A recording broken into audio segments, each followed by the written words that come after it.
Now, why use micro wind muffs instead of the built-in wind cut filter? Well, here's what the wind cut can do.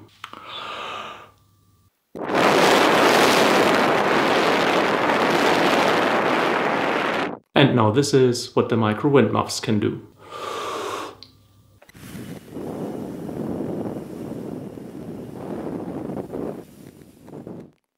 Convinced?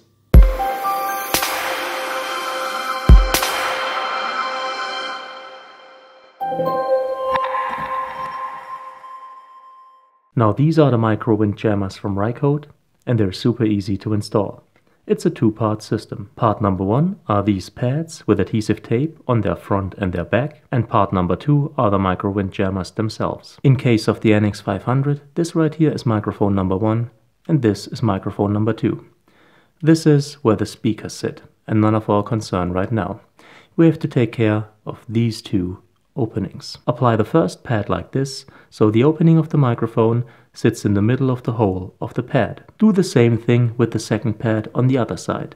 Then remove the covers. Now before you apply the micro wind jammers, make sure they are applied the right way. There's a front and a back to those. Do you see how the fur moves this way? This means that this is the front and this is the back. So this end has to point towards the lens. Bend them like this because it's easier to apply them like that. And then place them right on top of the adhesive pads. Apply some firm pressure.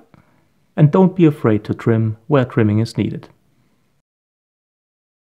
And there you go, micro wind jammers successfully installed. Now there is one downside. They will to some extent block the selfie screen, but in my opinion it's far outweighed by the upside of much better audio in a windy situation. So, if you liked the video, if you found it helpful, please make sure to leave a thumbs up, it's greatly appreciated.